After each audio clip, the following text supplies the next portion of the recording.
नाजरीन, बदकिस्मती से एक और वीडियो सोशल मीडिया पर मिली है जो कि मौजूदा बहस में बहुत रेलेवेंट है, जो कि मीनार पाकिस्तान से शुरू हुई है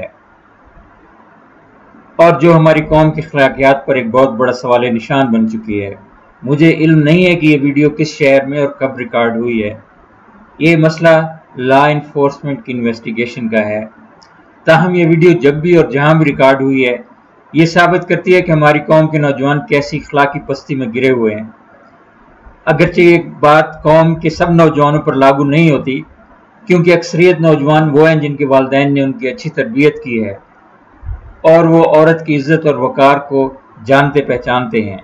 लेकिन फिर भी बहुत बड़ी तादाद में ऐसे नौजवान भी हैं जिनके वालिदैन ने या तो उनकी तरबियत नहीं की या वो वालिदैन खुद भी यही हरकतें करते रहे हैं जो इन वीडियो में हम देख रहे हैं।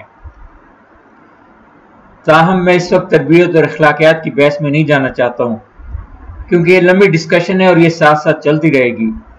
इस वक्त मैं ये पूछना चाहता हूँ कि इस सारे वाक़या में शहर की इंतज़ामिया कहाँ थी।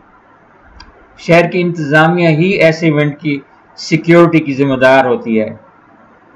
बदकिस्मती से किसी भी ऐसे वीडियो में शहर की इंतज़ामिया या हुकूमत का वजूद नज़र नहीं आता, कोई प्लानिंग नज़र नहीं आती। लगता है कि इंतज़ामिया शहर के VIPs को तहफ़्फ़ुज़ देने में मसरूफ़ है और शहर में दरिंदों का राज है। मैं दूसरा नुक्ता ये उजागर करना चाहता हूँ, इस वाक़े में खातून कोई टिक टाकर नहीं है, बल्कि वो इस्लामी तालीमात के मुताबिक अपने पूरे जिस्म को ढांपे हुए है और एक महरम के हमराह है। मेरे ख्याल में ये उन लोगों के मुंह पर एक थप्पड़ है जो हर मामले में कमज़ोर औरत की बजाय ताकतवर मर्द की हिमायत में बोलते हैं और इसमें इस्लाम का भी गलत इस्तेमाल करते हैं। नाजरीन, आप खुद ये वीडियो देखिए और फैसला कीजिए।